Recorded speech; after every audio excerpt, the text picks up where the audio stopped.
ان کے استاذ، ان کے ابا کے استاذ، ان کے بچوں کے استاد حضرت مولانا یعقوب صاحب دعوت برکاتہم، جو مولانا ہارون صاحب کے بھی استاد ہیں، جو مولانا سعد صاحب کے والد ہیں، اور مولانا سعد صاحب کے بھی استاد ہیں، ان کے بچوں کے بھی استاد ہیں، ایک دفعہ مشورے میں بیٹھے ہیں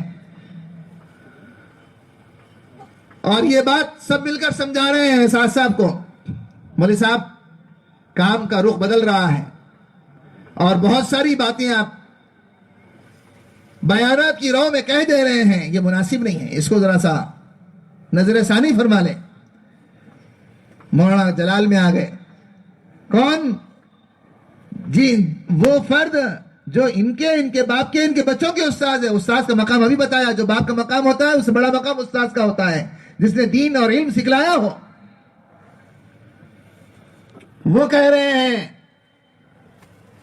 تو کہنے لگے سعد صاحب، مولوی صاحب ہم کام کو شریعت اور سنت کے مطابق لانا چاہ رہے ہیں۔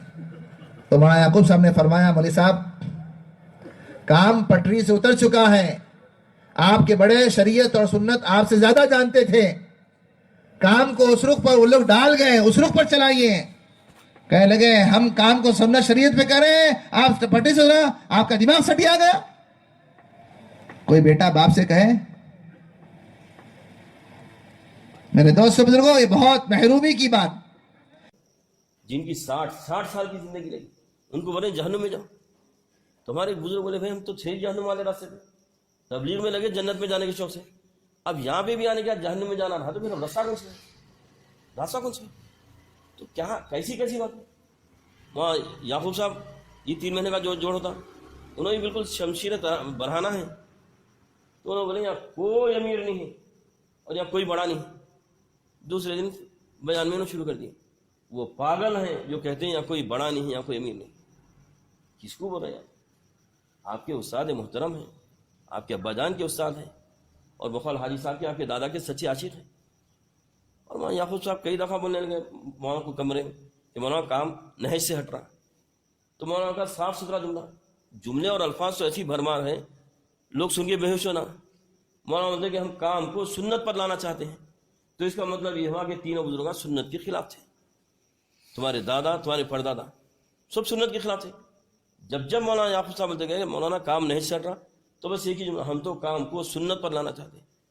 چند دفعہ موقع بموقع مولانا یعقوب صاحب بولتے گئے تو تھوڑے دنوں کے بعد میں ایک دم زیادہ برداشت بھی نہیں کرتے مولانا صاحب، بولتے تمہارا دماغ سٹیا گیا، کوئی اخلاق، کوئی حدود، سارے چیزوں کو جو ہے پامال کر دیے، اور ساری چیزیں چھپی ہوئی تھی، ساری چیزیں بزرگاں پیتے رہے۔ جب یہ باہر نکلے ہیں تو ساری چیزیں لوگوں میں آنا شروع ہوئی۔ تو انتہائی جاہل ہے وہ شخص۔ جانتے ہو حضرت مولانا الیاس کو؟ وہ تبلیغ کے ذمہ دار ہو، تمہیں پتہ ہی مولانا الیاس رحمۃ اللہ علیہ کون تھے؟ جس وقت مولانا الیاس رحمۃ اللہ علیہ سے کہا گیا کہ حضرت شیخ الہند کے گھر کی مستورات میں یہ کہلایا ہے کہ آپ بیان کر دیجئے، حضرت مولانا الیاس کھڑے ہو گئے، کہنے کہ الیاس کی یہ اوقات ہے کہ شیخ الہند کے گھر کی مستورات میں بیان کریں۔ اس کے بعد تھوڑی دیر روتے رہے اور پھر کہنے لگے اس گھر کا احسان ہے، میں اس گھر کا غلام ہوں، اس گھر کی عورتوں کے حکم کو ٹال نہیں سکتا۔ اس کے بعد ننگے پیر دیوبند کی اس گلی میں چلے جہاں میرے والد صاحب نے اس گلی میں چل کر مجھے بتایا اس گلی میں شیخ حضرت مولانا الیاس رحمۃ اللہ علیہ کبھی چپل پہن کے نہیں چلے۔ اللہ اکبر! کیوں؟ فرمایا یہ میرے استاد کے استاد کا مکان ہے، میں یہاں چپل پہن کے نہیں چل سکتا۔ انتہائی جاہل ہے وہ شخص، انتہائی جاہل ہے وہ شخص۔ کیوں؟ فرمایا یہ میرے استاد کے استاد کا مکان ہے، میں یہاں چپل پہن کے نہیں چل سکتا۔ جب حضرت شیخ الہند کے یہاں پہنچے تو جانتے ہو وہاں کی عورتوں نے مونڈا بچھا رکھا تھا، ایک کرسی بچھا رکھی تھی بیٹھنے کے لیے تاکہ حضرت اس پر تشریف رکھیں اور بیان فرمائیں، تو بجائے مونڈے پر بیٹھنے کے ایک نوکر اور غلام بلکہ بھکاری کی طرح گھر کی چوکھٹ پر بیٹھ گئے۔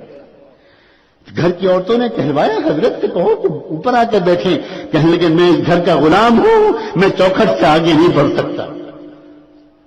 کیا ہو گیا ہے لوگوں کو آج؟ کیا قیامت قریب ہے؟ کیا ہم نے اپنے دلوں پر مہر لگوانے کی سب دیکھ رہا، کون کیا کر رہا، کون کیا کر رہا، کون کیا کر رہا، کون کیا کر رہا، سب کا بیان سنتا ہوں، میں یعقوب کا بھی سنتا ہوں، اور بھی سب کے مجھے کیا کبھی سنتا ہوں، سب کے سنتا ہوں۔ میں یہ سوچتا رہتا ہوں کہ انہوں نے اپنے عملے کو امت کے لیے کتنا تیار کیا۔ سب کے بیان سن کر میں یہ غور کرتا ہوں کہ انہوں نے اپنے عملے کو امت کے لیے کتنا تیار کیا۔ میں نے کہا یہاں ہمارے ممبر پہ کہہ رہے ہیں کہ میں مولوی یعقوب مولوی ابراہیم کے بیانات سنتا رہتا ہوں، جو انشراح کی بات کرتے ہیں وہ سب جاہل ہیں۔ کیا کہا آپ نے استاد کو؟ میں نے کہا مسئلہ یہ ہے، میں کہ جا کر جو وہ مجھے کہیں کہ جی ہم مولانا ابراہیم صاحب کو کہے، ہم نے اتنا سمجھایا۔ میں نے کہا بدماش، تمہاری عقل خراب ہے، استاد کے پاس جاتے ہو، شاگرد کے پاس کیوں نہیں جاتے ہو؟ جو اس کو لے کے جاؤ استاد کے پاس، پکڑ پایا ہو استاد کون ہے تم؟ استاد کو منا رہے ہیں کہ شاگرد کو کے پاس چلو، شاگرد کو نہیں منا رہے کہ چلو استاد کے پاس۔ انتہائی جاہل ہے وہ شخص۔ یہاں پھر مجمع میں نام لے کر کہا، بھائی نام لینے کی کیا ضرورت ہے؟ عمومی بات بھی تو کر سکتے تھے۔ لوگ انشراح کی باتیں کرتے ہیں، وہ جاہل ہے۔ نام کیوں لیا اپنے استادوں کا؟ استاد کون؟ تمہارے استاد، تمہارے باپ کے استاد، تمہارے استادوں کے استاد۔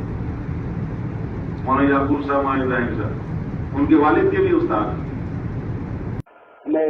انتہائی جاہل ہے وہ شخص جو یہ یہاں کوئی بڑا نہیں ہے، یہاں کوئی بڑا نہیں ہے، یہاں کوئی امیر نہیں ہے۔ غلط بات، بالکل غلط بات۔ یہ شیطانی وساوس ہیں جو تعطیل زبان پر آنے لگے ہیں۔ سب سب سب دیکھ رہا، کون کیا کر رہا، کون کیا کر رہا، کون کیا کر رہا، کون کیا کر رہا، سب کا بیان سنتا ہوں۔ مولوی یعقوب کا بھی سنتا ہوں، اور بھی سب کے مولوی انصار کا بھی سنتا ہوں، سب کے سنتا ہوں۔ میں یہ سوچتا رہتا ہوں کہ انہوں نے اپنے عملے کو امت کے لیے کتنا تیار کیا۔ سب کے بیان سن کر میں یہ غور کرتا ہوں کہ انہوں نے اپنے عملے کو امت کے لیے کتنا تیار کیا۔ جس دن، میں نے کہا تاریخ اٹھا کر دیکھ لو، جس دن انہوں نے فجر کے بیان میں اپنے استادوں کے بارے میں یہ الفاظ نکالے، اس دن سے معاملہ بگڑتا گیا۔ میرا نام بدل دینا اگر یہ تاریخ سے الگ ہو۔ میں نے کہا جا کے دیکھو، وہ بیان تلاش کرو کہ کس تاریخ کو بیان کیا، اور اس کے بعد کے حالات دیکھتے چلے۔ پھر کسی اور کو آگ لگانے کی ضرورت نہیں ہے، اس گھر کو آگ لگ گئی گھر کے چراغ سے۔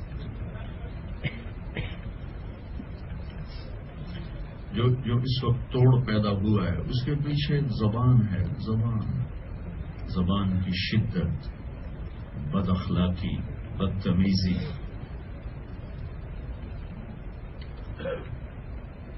تو بس اس کو قابو میں رکھیں۔ میں یہ سوچتا رہتا ہوں کہ انہوں نے اپنے عملے کو امت کے لیے کتنا تیار کیا۔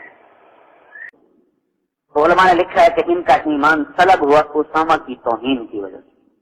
اسامہ رضی اللہ تعالیٰ عنہ کی بے اکرامی کی وجہ سے اللہ تعالیٰ نے ایمان سلب کر لیا۔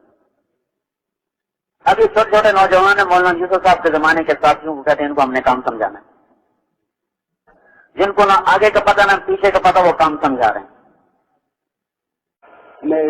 انتہائی جاہل ہے وہ شخص۔ جب تک شاگرد اپنے دل میں استاد کو نہیں لے کر آئیں گے، تم لوگ بھی کان کھول کر سو لو۔ جس استاد سے پڑھا ہے، اگر اس استاد کے بارے میں تمہارے دل میں میل آ گیا تو تمہاری نسلیں برباد ہو جائیں۔ یہ لکھوا لو میرے نام، اگر اسٹامپ پیپر پہ لکھوانا ہے اسٹامپ پیپر پہ لکھوا، دستخط کر دوں گا اگر استاد کے بارے میں دل میں میل لیا ہے۔ میں نے جب اس سے پڑھ لیا ہے، اب وہ میرا استاد، اب میرے دل میں اس کے بارے میں اگر کچھ آ گیا یہ لکھوا لو۔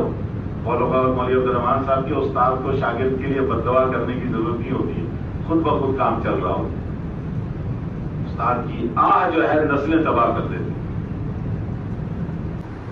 ادب المفرد کی پہلی حدیث کیا ہے؟ یاد ہے کسی کو؟ باپ کی رضا رب کی رضا، باپ ناراض رب ناراض۔ استاد بھی روحانی باپ ہے۔ جب تک استاد راضی نہیں ہوں گے، مجھے سب سے زیادہ ڈر اس بات کا تھا کہ کہیں اس حال میں مولانا ابراہیم صاحب رخصت نہ ہو جائے۔ میں نے کہا اگر رخصت ہو گئے تو پھر تو بیڑا غرق ہونے میں کوئی شک نہیں، چاہے ساری دنیا ان کو جو مرضی مانے۔ جس کا استاد ناراض ہو کر چلا گیا اس کی بربادی میں کوئی شک نہیں. جس کا استاد ناراض ہو کر چلا گیا اس کی بربادی میں کوئی شک نہیں.